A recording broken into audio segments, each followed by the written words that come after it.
Diolch pawb. Mae'n fraint gallu wneud y cyflwyniad yma heddi ar gyfer y tŷ gwerin. Treuan ni bod ni ffili bod yn Rhegaron yn dathlu Steddfod fel arfer, ond gobeithio bydd ni gyd nôl flwyddyn nesaf.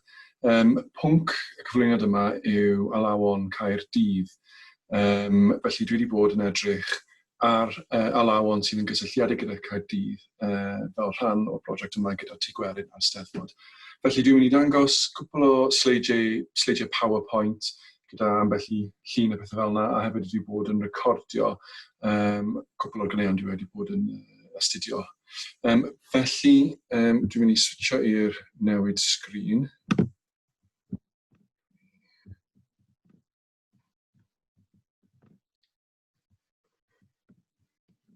Ymddiheuriadau am y gyflwyniad PowerPoint. Dwi'n gwybod bod e'n hen ffasiwn efo'n hyn, ond bod fi'n dal yn hen ffasiwn yn cymryd. Felly, dwi wedi bod yn edrych ar Alawon Caerdydd.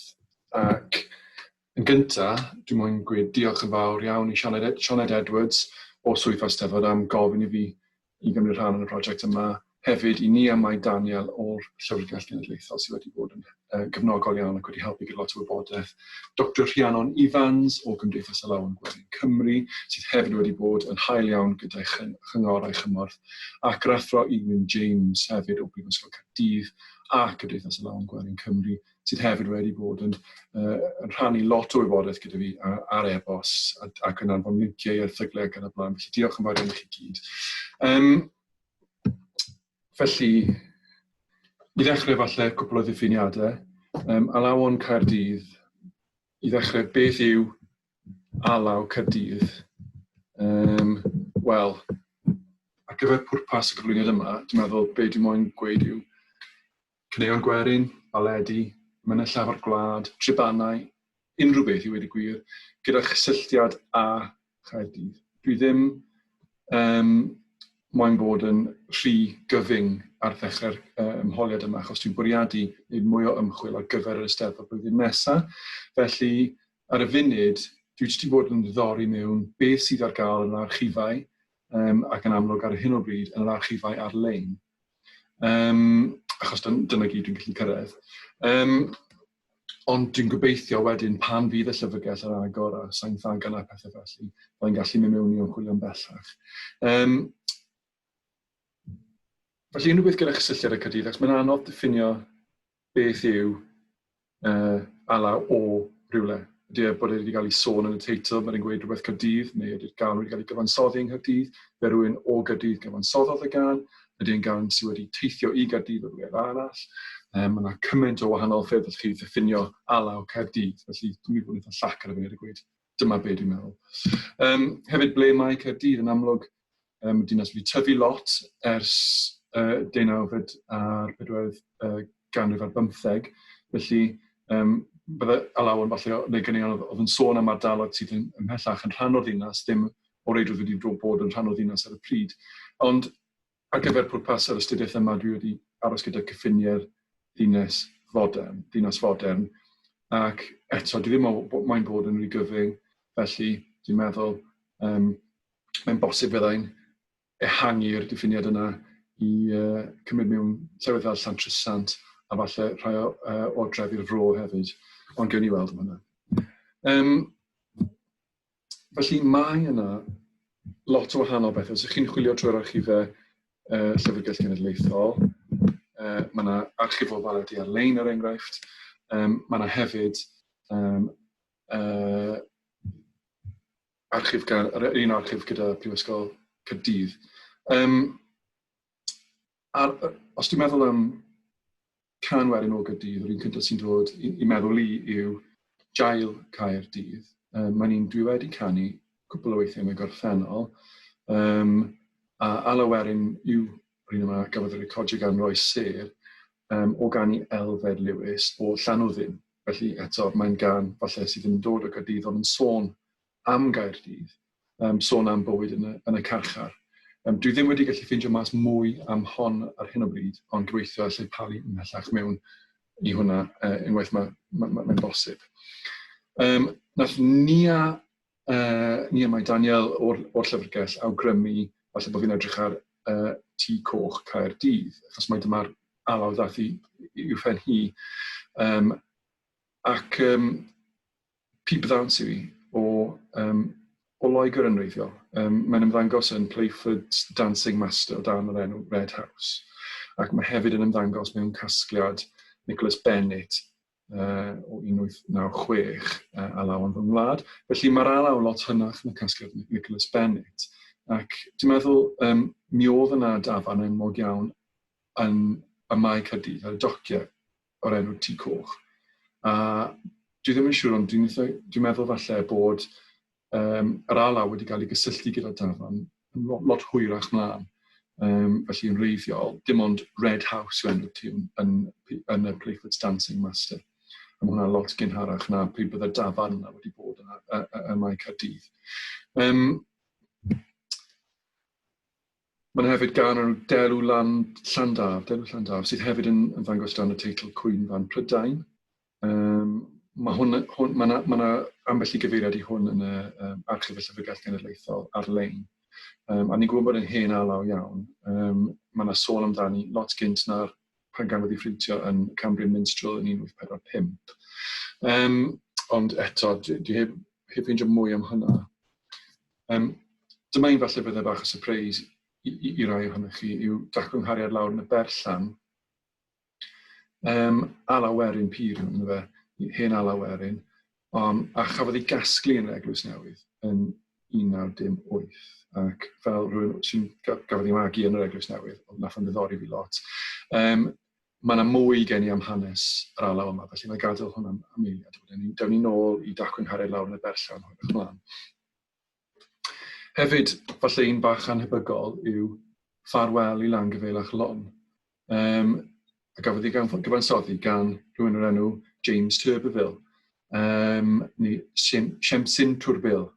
A gafodd ei eni yn 1751 y Marc Victoria. Nawr, oedd cyfansoddwr yr alaw yma, a hefyd oedd yn sgwennu Tribane. Ac dwi'n meddwl, mae fe'n gweud, mae yna sôn mai o drelau oedd Siemsyn Twrbil, ac be mae hwnna'n ei olygu, dwi'n meddwl, oedd edrych drallan o gwmpas y pwnc chydig, yw mi oedd e'n dod o Parc Trelau, sef dyna oedd hen enw ar beth sydd nawr yn cael ei arwm Parc Victoria ar diwedd Cowper Road East yn Treganna yng Nghaerdydd, sy'n agos iawn i ble dwi'n byw ar y funud. Mae yna triban gan rhywun arall am Siemsyn Twrbil fan hyn, James Llewellyn nath sgwennu, Siemsyn Twrbil smala a godwyd ar y cymdda, rwyt wedi dysgu iaith dy fam a honno gan y gwydda. Ac hanes hon yw, y cymdda yw enw arall ar gyfer Tir Comin. A mae yna dal clos y cymdda hefyd lawr bwys Parc Victoria. A dyna hen enw ar yr ardal yna. Dwi'n meddwl oedd y tir yn perthyn i Iarll Plymouth, byddwn ni'n meddwl, ond byddwn ni'n chwilio mwy mewn i hynny. Ond beth bynnag, mi oedd Siemsyn Twrbil yn byw yn Treganna fodern nawr. Ac dwi'n meddwl mae fe nath gyfansoddi Ffarwel i Langyfelach Lon. So ydy hwnna'n alaw o Gaerdydd, byddwn ni'n gwybod. Felly, mlaen â ni. Mae chydig mwy i gyn. Mae yna hefyd lot o taflenni baled, a dyma'r rhan fwy o bethau sydd ar gael ar y funud yn yr archif yn y llyfrgell. Felly dwi wedi bod yn edrych ar yr archif baledi ar-lein. Mae yna Can Gwyn Fanys, hanes carchar tref Caerdydd, a mae hwnna'n ymddangos ar daflen faled, gyda alaw wedi awgrymu. Felly, mae yna lot o'r fath yma beth. Nath yr athro Iwan James pwyntio allan i fi, bod llawer o ganeuon sy'n cael ei gysylltiadu gyda Caerdydd yn tueddu fod am y sefydliadau oedd yna fel y carchar neu'r ysbyty, bethau felly, achos mae dyna ble oedd y fath yna o prosesu yna'n digwydd. Ond os ych chi'n chwilio am Alawon er enghraifft am hanes diwydiannol, pethau fel yna, mae'r hynny yn tueddu fod o y fro neu lan yn y cymoedd ble oedd y diwydiant i gyd yn digwydd. Ac eto dyma rhyw ardal, dyma beth oedd yn ddod gyda fi i edrych mewn i falle yn hytrach na bod yn gyfyng ac yn edrych ar Alawon o Gaerdydd, edrych ar Alawon o'r gyfnod diwydiannol sydd yn perthyn i'r cymoedd a Caerdydd hefyd. Falle bod hwnna'n prosiect mwy ddiddorol, dwi'n i ddim. Felly, mae yna hefyd baled o'r llofruddiaeth ofnadwy Caerdydd sy'n sôn am lofruddiaeth nath ddigwydd ar cyntaf o Ionawr 1888. A mae lot o fel, ti'n meddwl, y fath yma beth o rhybydd i bobl am byw yn wallus. Mae yna hefyd baled yma ar enw Hanes Cyffes a Chwyniad, Anerchiad a Dymuniad yn Nigros gan Solomon Nutri, sydd yn ymddangos yn y baled i ar-lein. Ac yno, diolch eto i rathro Iwan James am pwyntio fi tuag at hon. Mae Wyn wedi sgwennu erthygl sy'n eitha fanwl ar hanes Solomon Nutri. Ond mae'n ymddangos mai mi oedd ei dad yn geithwas ac roedd ei hanes yn rhan o mudiad cenhadon a efengylwyr i geisio ymgyrchu yn erbyn ceithwasiaeth yn yr 1830. Felly dyna hanes y baled, safle'n baled yna, a gafodd yma i brintio yng Nghaerdydd gan y brodyr Jenkins. Ond hefyd, gan allan nhw y ferch o Landaf, ond dwi ddim wedi gallu ffeindio mas mwy eto ar hon, rhywbeth i edrych eto, sy'n ymddangos yn Cylchgrawn Cymdeithas Alawon Gwerin Cymru yn 1948. A hefyd, nes i ffeindio baled sydd ddim yn sôn yn uniongyrchol am Gaerdydd, ond sydd yn sôn am Landaf, ymddiddan rhwng mab a merch o Landaf, gyda awgrym o Dôn Robin yn Swyl, ac eto taflen baled oedd hwn. Felly, mae yna gymysgedd o bethau i fynd trwy a i barhau i fynd trwy, ond dwi wedi penderfynu canolbwyntio ar y funud ar dwy ala, Dacwn Nghariad lawr yn y Berllan, a Can Gwynfanus, hanes carchar tref Caerdydd. Achos bod nhw'n falle esiampl o eitha wahanol o'r fath o Alawon sydd i ganfod ar y funud. Felly, Dacwn Nghariad i lawr yn y Berllan, mae hon yn adnabyddus iawn wrth gwrs. Ond gafodd ei alaw i gasglu yn 1908 gan Dr Mary Davies o gani Mrs David Evans oedd yn byw yn yr Eglwys Newydd. Felly, yn amlwg, dyw'r alaw ddim yn dod o'r Eglwys Newydd, ac gafodd Mrs David Evans yn alaw yn ôl yr archif o gani teulu'r teithiol o Langamarch sydd yn Sir Frycheiniog yn amlwg, ac yn 1828. Felly, mae yna gap eitha mawr rhwng pan gafodd yr alaw i gasglu yn 1908 yn yr Eglwys Newydd, a phan glywodd Mrs David Evans y gan yma gan teulu'r teithiol yng nghanol Sir Frycheiniog yn 1828. Ond eto, mae'n diddorol, mae dyma oedd y tro cyntaf i gael ei gofnodi, a hefyd pan gafodd ei gyhoeddi yn Nghylchgrawn Cymdeithas Alawon Gwerin Cymru yn 1910, dyna pryd dath yr alaw bach mwy adnabyddus. Ac diolch eto i rathro Iwan James am y wybodaeth hyn, a dwi'n deall bod erthygl ar y ffordd gan Wyn hefyd ar y pwnc yma, felly dwi'n edrych mlaen yn fawr a darllen honna. Mae sôn yn archif Meredydd Evans a Phyllis Kinney yn y Llyfrgell Genedlaethol, dyma cardiau menegau sydd ar gael, sydd yn sôn, a mae'r unig un ar gael yn ddigidol ar y funud, felly wedi bod yn bosib mynd mewn i hwn. A mae yna lot o bethau bach, pytiau bach o wybodaeth sydd yn fynnyddori fan hyn. Mae da ni bardd coch. Dwi ddim wedi dod ar draws y bardd coch o blaen, ond dwi'n siŵr fod yn bosib ffeindio mas os ydy'r bardd coch wedi cyfansoddi hon ac wedi cyfansoddi gynion eraill. Mae yna sôn ar y cefn, mae yna cysylltiad i hyd y frwynen, dwi'n credu. Felly dwi'n siŵr os mae cysylltiad gyda'r alaw neu gyda'r bwrdyn, neu falle gyda Twrym di Ros neu Raldi Lidlals, Raldi Faldi Lidlals. Ond dyma nodiadau mae'r erydd ni Phyllis Kinney. Felly, be dwi wedi wneud, yn hytrach na pigo lan y gitar fan hyn a canu, dwi'n meddwl bod y sain yn gweithio'n dda iawn ar Zoom. Felly, dwi wedi recordio ganeuon o flaen llaw. Felly, nes i recordio fersiwn o daclynghariad a dwi wedi wneud hon o'r blaen yn fy stafell gerddoriaeth yn y tŷ yn Rhegana. Felly, awn ni wrando i hwnna nawr, a wedyn dau nôl i chi yng Nghymru, 2.5 munud.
Iawn.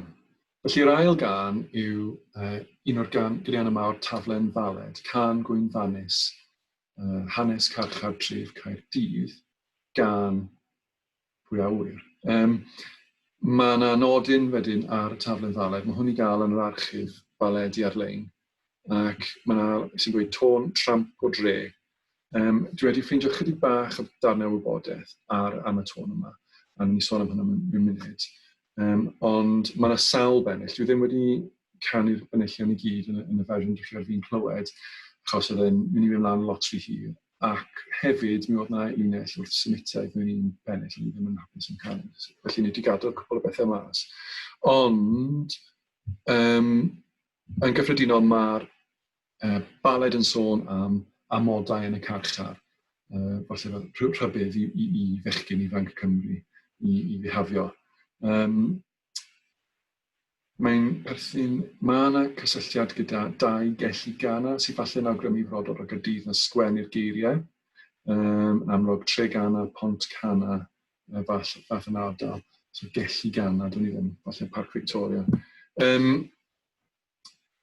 Mae tramp o dre yn ymddangos yn hasgliad Nicholas Bennett, Alawon fy ngwlad, yn 1896. Felly, oedd e'n digon hawdd ffeindio'r tôn, achos bod casgliad Nicholas Bennett ar gael ar-lein. Dyma'r alaw, dyma'r fersiwn o casgliad Nicholas Bennett.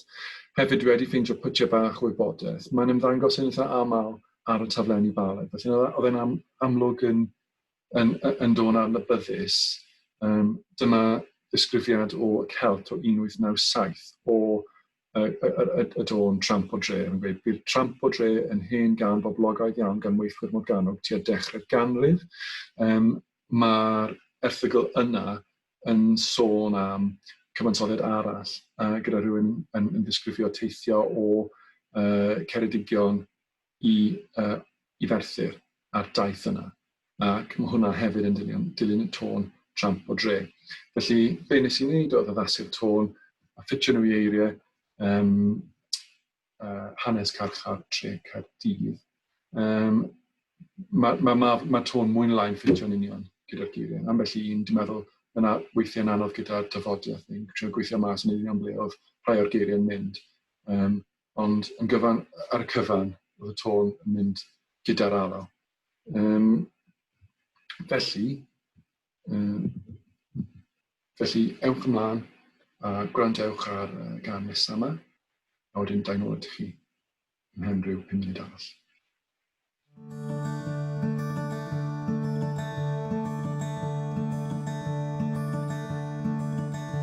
Holl fechgyn ifanc Cymru, gweddiwch nawr yn brif, na chewch chi ddim o'ch cyrchu garchar tref Caerdydd.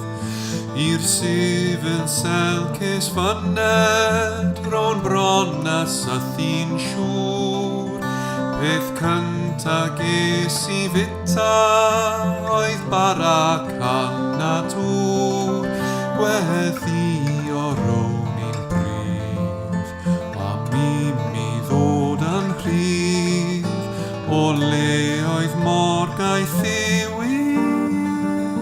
a charchar tre Caerdydd. Y tynci godan fore i deil o'r hefrws mar, meddylsiwn i'r pryd hynny fo'r sels yn dod yn gan. Y glocs yr oedd yn ratlo yn swnio'r hyd y llaw, meddylsai rhyw raid i ardd fod jail yn dod i law, gweddi o rown i'n brif, a mi ddod yn rhydd, o le oedd morgaeth ywys a charchar tre Caerdydd.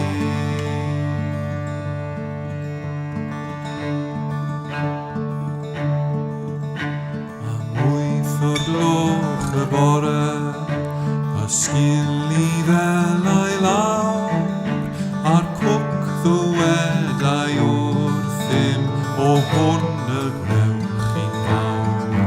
Hwn o datws gewch i gyno, a halen yn ddibler, a hanner rhain yn bwdwr, le glos o cham siwt le.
cyn y bore o'n nghefn yn mynd yn fest. Mor galed oedd y gwely a damped oedd y llaw. Gweddi o'r o'n bob munud am weled toriad gwawr. Gweddi o'r o'n i'n brif, a mi ddod yn rhydd. O le oedd morgaeth Ddewis a charchar dre Caerdydd.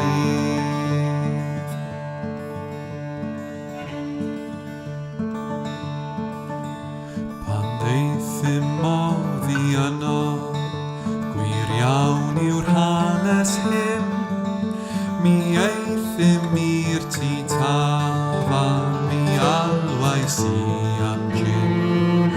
Ac hefyd chwart o gwrw i'w yfed gydag yr o'n I bron a llwgi wrth y fod o siwrle. Ond balch iawn o'n i'n siŵr, mi adrodd a fwrdd bob gŵr, yn wir o'n bron a starfo. Waith byw ar faradw. Gweddi o'r o'n i'n brif, a mi ddod yn rhydd. O le oedd morgaeth Ddewis a charchar dre Caerdydd.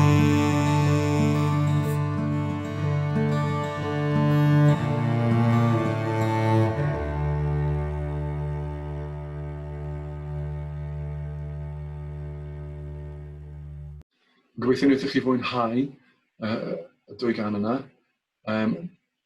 Hoffwn gweud diolch unwaith eto I Sioned, I ni am Daniel, I Rhiannon Ifans ac yr athro Iwan James am y holl gymorth hyd yma. Hefyd, diolch yn fawr iawn I David Hughes am rhoi'r holl clipio yma at ei gilydd.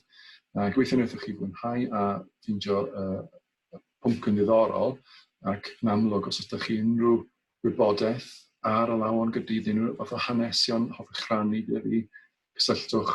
Dwi ar gael ar y holl meysydd cymdeithasol ac yn y blaen. Diolch yn fawr. Hwyl.